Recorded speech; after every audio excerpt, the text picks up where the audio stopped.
At an event this week, they had a magician and a hypnotist for entertainment. I've never been hypnotized, but I have had my past lives transgressed. The only problem is each life seems to be getting worse than the one before. I'm going in the wrong direction. I started off on the mountaintop, and each life seems to get a little worse. So far, this life, it's going pretty good, but it's not over yet. Many of us start out with a capacity to put on a pretty good face, but it diminishes as we get older. After the pandemic, we all scrambled to put our lives back together again, just to realize our lives really weren't all that good to begin with. Now, some of us don't really give a shit. We all want diversity, but we can't even live in a country with two political parties. It has less to say about getting along with each other as it has to say with getting along with ourselves. Welcome. Welcome to Sunday Coffee Hour. I'm Stanley Smith at Sunday Coffee Hour. We talk about everything and nothing. This Sunday, we talked about captive audiences, the Great Migration, Joanne Fabrics, teachers' unions, and being a dictator. The readings at Washington National Cathedral were from Exodus. Are we wearing a mask to protect ourselves or to protect others? And does anyone even know anymore?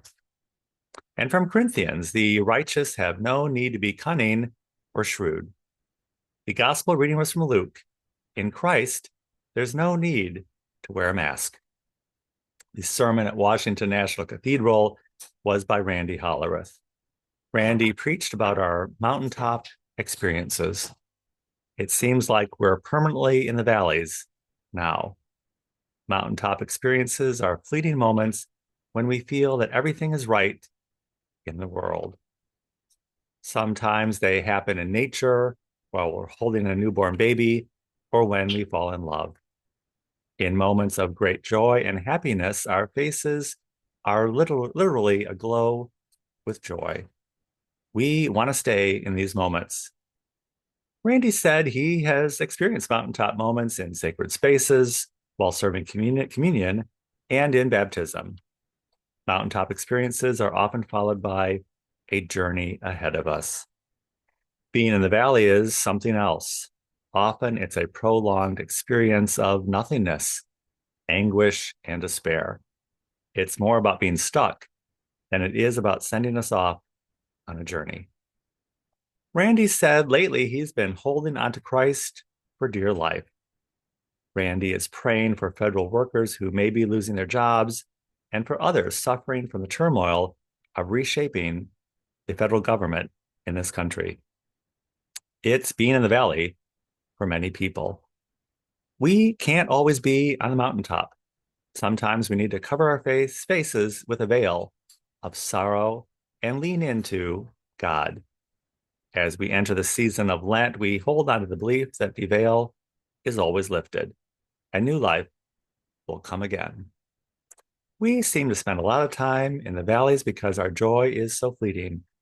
We can't protect ourselves from the valley by clinging to the mountaintop or by lowering our expectations. All we can do is hold on to Christ for dear life. It's the best kind of journey we can be on. At St. James Cathedral, the sermon was by Frank Donahue. He said the story of God is the story of breathtaking distance and unfathomable intimacy. Like any lover, God pursues us from a great distance and wants to be intimate with us. The story of the Transfiguration is what James Joyce calls the story of whatness. It's the moments when we get the essence, the gist, the being of what we're talking about, experiencing or feeling. It has as much to do with God and Christ as it has to do with those who witness it, being a reliable witness and being able to articulate it to others. Christ was the most reliable witness of God that the world has ever known. In communion, we experience the whatness of Christ. The whatness is then manifest when we walk by the homeless man who sleeps on the steps of St. James and the woman from Venezuela with her two kids who sit outside the Trader Joe's. When we stop, see them, and offer something. We're part of the whatness together. Mr. Donahue said that during this time of federal cuts to foreign aid, we are about to experience a mass die-off of population due to starvation. There's a difference between the outrage over injustice and seeking to be of service. It's easy to be lulled into the belief that just talking about something is the same as doing something. Service rarely seeks people. People must first seek to be of service. Mr. Donahue shared a story of a medical mission trip and continued work in Zimbabwe under Robert Mugabe. Providing medical care to Mugabe's enemies made the medical team his enemy. They had to escape the country in great danger. They were assisted by a woman who drove them out of the country at great peril. When they asked her how she would get home, she said she didn't know if she'd ever get home. That's what Christ does. It's at great peril to himself, and he does it anyway. That's what we do when we are manifest in the world. It's at great peril. We don't know how we're going to get home, but we do it anyway. After the sermon at St. James, I stopped in the narthex to put on my coat. I told the usher it was a rough delivery, but Mr. Donahue pulled it out of the fire anyway. It's John Buchanan's memorial service this Saturday. Not sure if I will listen or not. What left is there to say? John Buchanan led a good life, an aspirational life, University of Chicago, and early pastorateship in Columbus, Ohio. He literally looked down on Fourth Church from above, from the John Hancock building, never imagining he would one day be pastor there. He saw a need. He was seeking to be of service, and he was. Editor of Christian Science, Christian Century magazine, and popular guest preacher at churches around the country, including Washington National Cathedral. John was a lifelong learner, and he brought a breadth and width of knowledge to every sermon.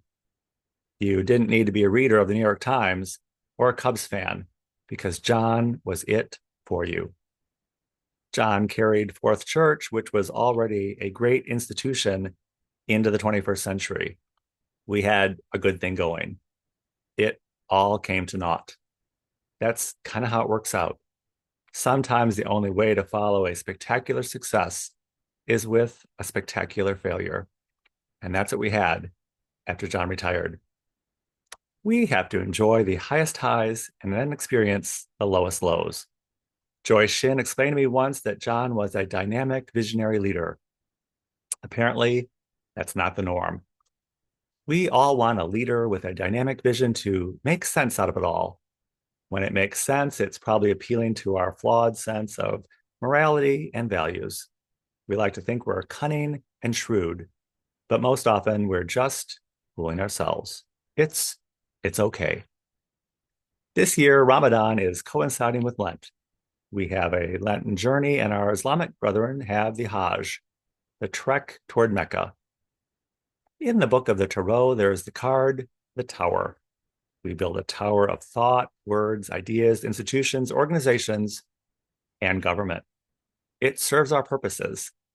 Often it serves our purposes very well. We rally around it, revere it, celebrate it, enjoy it. Ultimately, the tower is always struck down. Randy was right. We have our mountaintop moments and our valleys below. We have friends, relationships, and community. Sometimes we're the righteous, and sometimes we're more like a bunch of scoundrels. We have the flawed values and morals of being human. Only the righteous benefit from the community of the righteous. We feel ripped off when someone cashes in on us. We never know for sure who's righteous and who's not, including ourselves. When the shit hits the fan, we experience community with those who remain unquestioning and without recriminations. During this season of Lent, we get an inkling of knowing this kind of community. Community is a partnership of kindred souls. There is experiencing and interpreting, but in a free society, we have comments. When we were younger, we were pretty good at putting a good face on it. And when we get older, it's hard to maintain our poker face. We're appalled, and it shows. It's not a good look, but we engage in community anyway. There's nothing cunning or shrewd about it, but it's all we can do at this time. If you would like to join us at Sunday Coffee Hour is every Sunday at 12 noon Central Time on Zoom. I'll include my email in the description of this video. I'll be happy to send you an invitation. And I look forward to seeing you very, very soon.